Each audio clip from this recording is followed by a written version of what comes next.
నమస్కారం.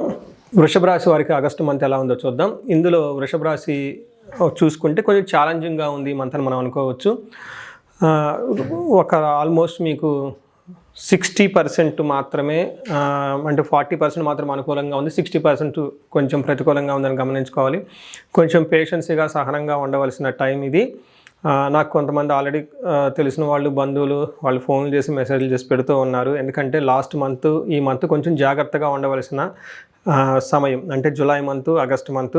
జూలై మంత్లో నాకు తెలిసిన ఫ్రెండ్స్ వీళ్ళు కొంచెం మెసేజ్లు అవన్నీ పెడుతూ ఉన్నారు. అందుకని చెప్పేసి ఈ టైంలో it's a time to have patience. సహనంగా ఉండవలసిన టైం. ఎవరికైనా మాటలు, అనవసరంగా మాటల యుద్ధము, అనవసరమైన భిన్నాభిప్రాయాలు రావటము, అనవసరమైన వాటికి పార్టిసిపేట్ చేయటం, ప్రతిదానికి రెస్పాండ్ అవ్వటం లాంటివి చేయకుండా కొంచెం అవాయిడ్ చేస్తే చాలా చాలా మంచిది. ఇందులో వృషభ రాశి వాళ్ళకి చూసుకుంటే కృతికా నక్షత్రం 2, 3, 4 పాదాలు, రోహిణి 1, 2, 3, 4 పాదాలు, మృగశిర 1, 2 పాదాలంతా ఈ వృషభ రాశిలో ఉంటారు.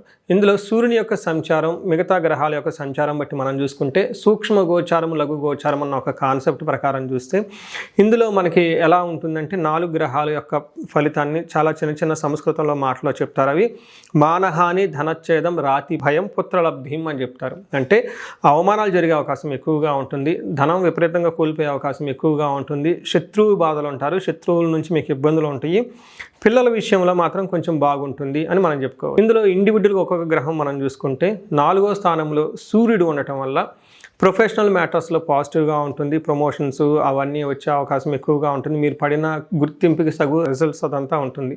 అయితే 4వ స్థానంలో సూర్యుడు ఉండటం వల్ల మనకేం చెప్తారంటే అంతఃక్లేశ గృహఛిద్రం సౌఖ్య హాని మమాప్నోతి ప్రయాణకాలే విఘ్నమాప్నోతి చతుర్దతే రవి సంయుతే అని చెప్తారు సంస్కృతంలో. మన మహర్షులు ఇచ్చిన దీని ప్రకారం చూసుకుంటే అంతఃక్లేశ, మానసికంగా కొంచెం ఇంటర్నల్గా మనసులో విచారం కలిగే అవకాశం ఎక్కువగా ఉంటుంది.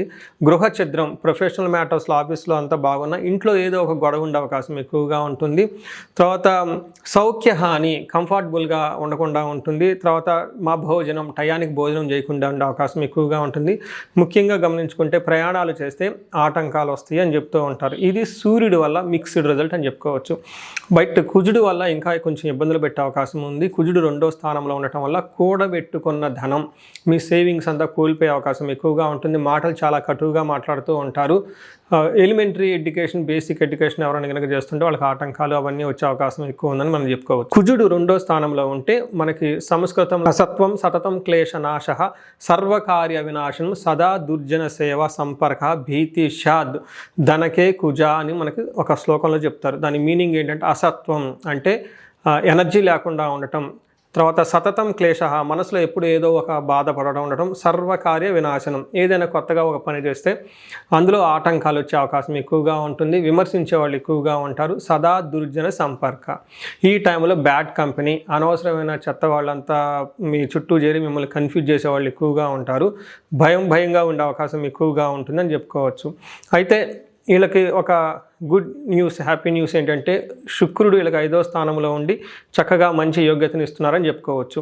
ఇందులో మనకి ఏమని చెప్తారంటే సంస్కృతంలో దాశీభృత్య చనలాభ నిత్యం మృష్టాన్న భోజనం ధనధాన్య అభిష్టార్థ పంచమస్తే భవేద్ భృగో అంటారు. అంటే 5వ స్థానంలో ఎప్పుడైతే శుక్రుడు ఉన్నారో వీళ్ళకి దాసీ భృత్య జనలాభ, అంటే వీళ్ళ కింద ఉన్న సబార్డినేట్స్ కానివ్వండి, నాయకత్వ లక్షణాల్లో ఎవరైనా ఉంటే వాళ్ళ కింద ఉన్న ఫాలోవర్స్ కానివ్వండి, లేదా ఇంట్లో మెయిట్స్, ఇలా మీ యొక్క ఆజ్ఞని, మీ యొక్క ఇన్స్ట్రక్షన్స్ని రెగ్యులర్గా ఫాలో అయ్యే వాళ్ళు ఎవరైతే ఉంటారో వాళ్ళ నుంచి విపరీతంగా లాభం ఉంటుంది.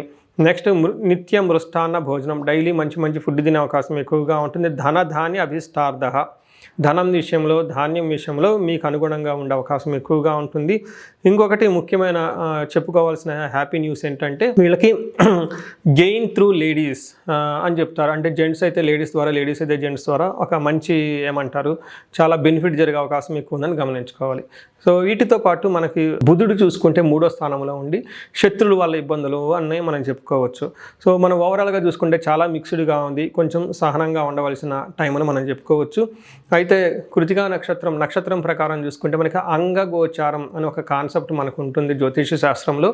ఈ కాన్సెప్ట్ ప్రకారం మనకేం చెప్పవచ్చు అంటే నక్షత్రం వైజ్ కూడా ఎలా ఉంటుందో చెప్పుకోవచ్చు. కృతిక మృగశిర, ఆరుద్ర ఈ 3 నక్షత్రాలు కనుక మనం చూసుకుంటే ఇందులో కృతికా నక్షత్రం వాళ్ళకి జయప్రదంగా ఉంటుంది. ఏ పని చేసినా కానీ చక్కగా కలిసి వస్తుంది.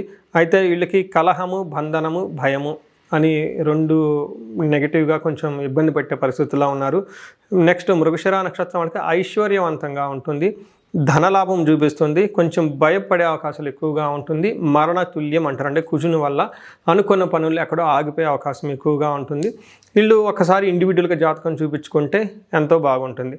అంతేకాకుండా మృగశిర నక్షత్రం కనుక చూసుకుంటే వీళ్ళకి కూడా ఐశ్వర్యవంతంగా ఉంటుంది, ధన ప్రవాహం బాగుంటుంది, భయము, తర్వాత నెక్స్ట్ మరణతుల్యం అని చెప్తారు. ఇక్కడ మరణతుల్యం అంటే భయపడొద్దండి, సంస్కృతంలో ఆగిపోవటాన్ని మరణం అంటారు. మరణతుల్యం అంటే ఆల్మోస్ట్ మీరు ఇంతకుముందు చలపెట్టిన పనులు ఏమైనా ఉంటే అవి అందరితో ఆగిపోయి సరైన రిజల్ట్ ఇవ్వని పరిస్థితిలో ఉంటాయని గమనించాలి. ఓవరాల్గా చూసుకుంటే ఈ నక్షత్రం ప్రకారంగా ప్రతి నక్షత్రానికి బంధించబడినట్లుండే పరిస్థితి ఎక్కువగా కనిపిస్తుంది. అంటే చాలా క్లారిటీ లేకుండా ఉంటుంది. యూఎస్లో ఉంటే బాగుంటుందా, ఇండియాలో ఉంటే బాగుంటుందా, బిజినెస్ చేస్తే బాగుంటుందా, జాబ్ చేస్తే బాగుంటుందా, అసలు ఏంటి ఫ్యూచర్ గురించి ఎలా వెళ్తే బాగుంటుందని రకరకాల కన్ఫ్యూజన్లో ఉండే అవకాశం ఎక్కువగా ఉంటుంది.